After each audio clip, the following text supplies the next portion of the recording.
everyone, and welcome to this very special conversation. Historian Vikram Sampath's latest book, it is right here, is about Kashi, which he says is not only a sacred place for Hindus, but is sacred to all Indic religions, which includes Jainism, Buddhism, Sikhism.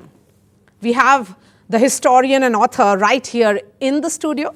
Thank you so much, and congratulations on your new book. This would be the 6th, 7th? Ninth book. That's quite a list, Vikram.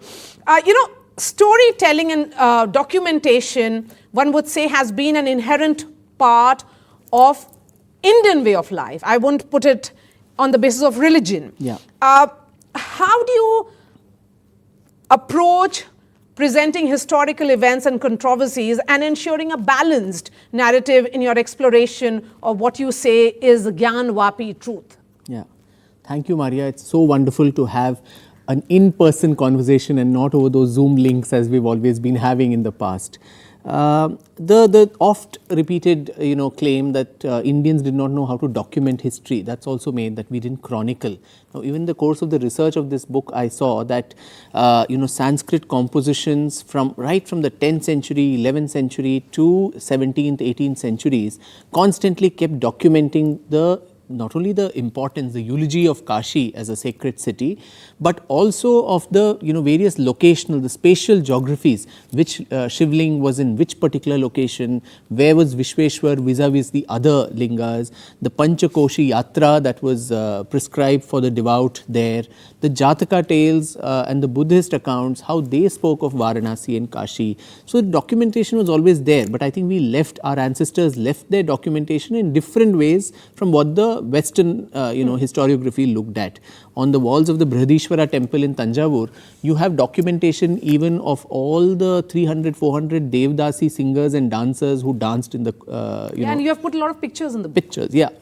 And their emoluments, their addresses, their mother's name. So that is documentation of a different kind. So I feel your question on controversial issues and how we deal with it, a historian's job is not to stir any of those emotions. Itihasa in the Indian context is it thus happened.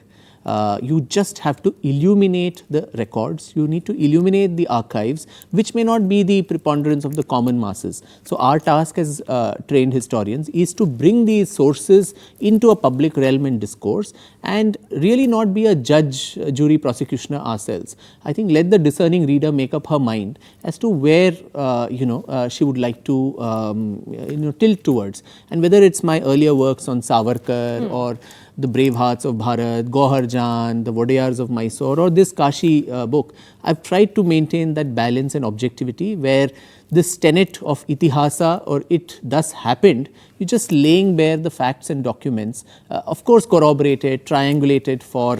But interestingly, you're saying it does happen, not it did happen. Yeah, it thus happened. It thus happened. Yeah. So it's just an account or a chronicle of what has happened. Lay bare the facts with as little extrapolation of today's ideological moorings or political interpretations, sociological interpretations, which is I think the bane of how historiography has been done, particularly in India and also outside, where you contemporize it so much that the original essence somewhere goes. Okay, so if we were to look at challenges or obstacles that you faced in gathering what you say is accurate truth or fact about the Gyanvapi mosque and its history. Yeah. So here actually there was a plethora of sources. So in the writing of this book, I've tried to take the largest range of sources. Initially it started with an interest in the legal case, but I didn't want to restrict it only to the legal history or legalese. So drawing from Puranic records, so Shiv Puran, Linga Puran, Padma Puran, Vayu Puran, Brahma Vaivarth Puran, Skanda Puran, all these Puranic records, and the Parishishtas or the appendices that were written to them, like Kashi Khand in the Skanda Puran, there's a Kashi Rahasya to the Brahma Vaivarth Puran. I accessed those. Then the Buddhist accounts, the Jataka tales, which had accounts on Varanasi. There are Agam Shastras which talk about the importance of a temple and why the place becomes so significant. Persian accounts of travelers who came right from Al-Baruni, Ibn Battuta, to so many others, Farishta, Minhaj-e-Siraj, Hasan Nizami, and so many, right till, of course, Masir-e Alamgiri of Aurangzeb, and lot of Sanskrit long-form compositions or nibandhas, as I mentioned earlier. There's something called Kritya Kalpataru of Lakshmidhara in the 11th century. Then Tirtha Prakasha of Mitra Mishra of the 16th century. And Narayan Bhatt, the man who got the temple rebuilt, his seminal work called Tristhali Setu, which was in the 16th century. Similarly, in the 15th century, Vachaspati Mishra wrote Tirtha Chintamani. So all these describe Kashi of that time, talk about Vishweshwar and its significance in the national imagination. So these, along with colonial records, the British archives and the court documents, both pre and post independence, because the place was always under contestation between the two communities. Right. And so the British courts had a lot of records of what transpired in the courts. So I've tried to, it's been a mind-boggling exercise for me to piece together these very disparate set of accounts and to weave together a common narrative which would make sense, which brings the story in the book to the present times, when 1 month back the ASI survey report came out. So let me talk about that. How does your work then contribute to the broader understanding of religious and historical complexities which are surrounding this issue?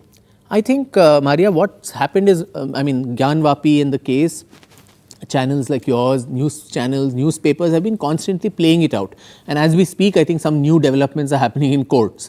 And I don't want to prejudge, those decisions. The honorable courts and the learned judges know the contours of the case.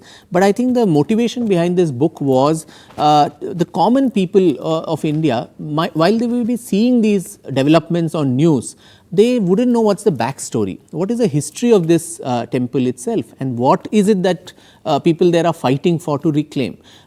Is it something that has political motivations now? Is it something that is of recent origin? Or does the reclamation exercise itself, or the story of resilience, of courage, of pushback, of constant resurrection, is that having a long history and gestation period of its own? So I thought that was a historian's burden to actually put, or rather responsibility, to put these facts on the table to tell the Indians of today that, hey, look, this is not something that's just gathered steam now. People say after Ram Mandir this started and all of that. But this has been going on since 1194, when there was no political parties, RSS, BJP, none of those around. But the Hindus of Kashi never gave up, even as shrines fell and shrines rose over several waves of iconoclasm that happened there. But then, Vikram, if it's about historians' burden, then why didn't historians in the past highlight what is the truth of Kashi? That's an interesting question, because I think post-independence particularly, the large Nehruvian Marxist consensus and the Marxist subterfuge of Indian historiography has done so much ruin to the way we look at our past, where I think the denialism of what happened, rubbishing things away with the false notion that if you actually talk about some of these uncomfortable truths, somehow contemporary social unity will be harmed.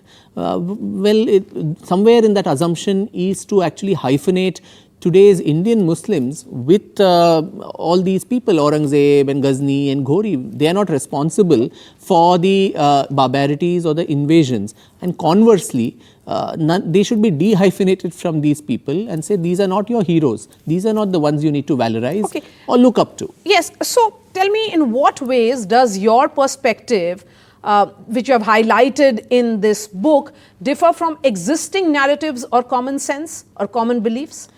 Well, there are several issues. One is the very story of this long, very tumultuous history of Kashi Vishwanath Mandir itself has probably seldom come out in the open. That itself, the documentation, raw facts, placing on the table for people to make up their minds, I think that itself is probably the first time where one is looking at a comprehensive account from scriptural to historical to literary to archaeological to legal sources, and putting all of that together and making a strong case for why the temple is so important, not only as you mentioned earlier, not for the Hindu community, but for a larger Bharatiya ethos. And all through history, people never gave up on this. North, south, east, west contributed to a resurrection of Kashi Vishwanath. So that is the narrative that this book tries to do, which probably has not been done before, where things, uncomfortable truths were pushed under the carpet, saying this never happened, or this is some bigoted agenda, if someone talks about even the raw, bare facts and truth in the past. Okay, so if we were to navigate and try and understand from you, how did you navigate the intersection of history, religion, cultural sensitivity while discussing this topic? That was a very tough task, because in the past I've always approached history through the through the lens of biographies, through an individual, whether it was Gauhar Jan or Savarkar or anybody, or the brave hearts, the 15 heroes and heroines of India. Through a particular individual, I've tried to paint a portrait of the times. But here it was the other way around. It was through the doors of this temple that literally, you know, the portrait has been sought to be painted here. I have tried to, you know, balance it out, because our Puranic literature has a lot of fantastic tales. But then hidden, embedded in that is some kernel of truth. And one example I'll give you is the Puranic stories talk about an exile that Shiva goes away on. And this is the 13th century, 12th, 13th century, this Kashi Khand. Shiva is out on an exile, and he loses his own place, and then all the other gods and goddesses help him so that he comes back, and there's a victorious re-entry of Shiva into his city. Now, if you look at it, it seems like a story, but embedded in that is the truth that the people of that time documented the fact that Shiva was displaced from his Kashi through the demolition of the temple. But also inherent in that is that faith that a day will come when he will come back victorious to his hometown, and we will celebrate that. So they were both putting the fact together of what the position is as of today, but also having a beacon of hope for the future. But so from this story, one needs to extract the kernel that this is what the people of the time who were writing that Purana were actually referring to. Okay, besides this story, which you have just shared, are there some specific historical figures or events which is related to Gyanvapi that you find particularly fascinating or crucial to this narrative? Well, there are so many. I mean, as I mentioned earlier, 1194 was the first attack on the temple by Kutubuddin Aibak, and 1,000 temples in Kashi were destroyed, including the Vishwanath Mandir. But a few decades later, 1194, this happens. In 1212, you had the Bengal ruler, Sena ruler of Bengal called Vishwarupa, who comes back and erects an entire sthambh, Vijay Sthambh in Kashi, saying this city belongs to Vishweshwar. So you're stamping that mark. None of them said, a Bengal ruler didn't say this is Uttar Pradesh, North India, mujhe kya farak padta hai, not my language, not my culture, as is made out today that North is different, South is different. A few decades later, you had a Western Gujarati, businessman called Seth Vastupal, who gives 1 lakh rupees in those days, 1230, 1240, to build a grand temple back in the same place. Come to South India, the state I come from, Karnataka, in around 1250, 1260, you had a Hoysala ruler there called Veera Narasimha III, who donates an entire village called Hebbale, so that the proceeds from that village could go to the pilgrims who can use that money to pay for the jizya tax that the Delhi Sultanate had started putting on Hindu pilgrims who were going to their own Tirth Kshetras. So whether it was North, South, West, East, everybody was almost contributing to a renaissance, common people too. And then this only got better as political power came to the Marathas, right from Chhatrapati Shivaji Maharaj, who was alive when Vishwanath Mandir was broken by Aurangzeb.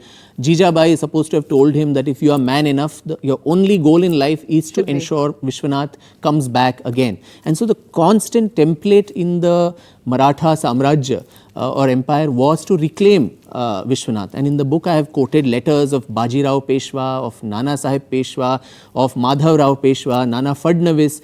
All these people constantly negotiating either with the Nawabs of Awadh or the East India Company to get Kashi, Mathura, Prayag, Gaya, all these sacred spots back into the Maratha Empire. Did at any point in your research you came across a truth which was perhaps which led you to reconsider your preconceived notions or ideas? Maybe this particular concept that people probably gave up, and it's something that is more recent. The constant thing is, it's Ayodhya, the Ayodhya movement, which is what brought new demands for other places to come up. But that thing is completely ahistorical, because as I said, barely a few decades after the first vandalization of the temple, people from across India were trying to rebuild the temple back. There were entire Brahmin families from Maharashtra which migrated to Banaras to actually resurrect the consciousness of the city through Sanskrit literature, Sanskrit learning and all of that. And Narayan Bhatt, one of the people of that dynasty, is the one who got the temple reconstructed in 1580 with the help of Raja Todarmal during Akbar's reign. And it was that grand Ashtamandap temple which Aurangzeb destroys in 1669. So I think this story of resilience, the story of never say die, and that in the wake of all kinds of odds, how to keep that flicker of faith and hope alive, either through literature, through actual acts of reconstruction. That was a story that I really did not probably know in this amount of depth. We always thought we were a nation of losers, we gave up on things, and now it's some political party or something which is stirring all these emotions. These never went out, the embers were still there. It was just that the fire had been extinguished forcibly. Now it's just catching that flame of awareness and awakening like never before. Because you talk about, political tensions as well, as we look at it. Do you think it will ensure some kind of broader religious harmony and also about coexistence? The case itself? The case itself, finally, when it's settled. Hopefully, Maria, because one would have hoped that after the Ayodhya settlement, I think that was a very just kind of a solution that the Honorable Supreme Court had come up with, where since the space was so significant for the Hindu community, that was given to them, and the Muslim community was given another space to build a grand mosque there. And routinely, mosques are translocated in Islamic countries itself for something as mundane as laying a railway line or widening a road, because the theological difference between a temple as the house of a pran pratisthit deity and a mosque as a congregational space where people of the community come together for community worship is very, very different. So one would have hoped that this case also, and in the wake of so much of staggering evidence, you don't have to need an ASI survey. You see the western walls, the ruins of the Gyanvapi mosque. First of all, the word Gyanvapi, which is a well of knowledge, a Sanskrit word, you call it Gyanvapi mosque, that itself is an oxymoron. You have the western wall ruins, you have the 800-page ASI report, we had that shivling that came out of the Wazu Khana.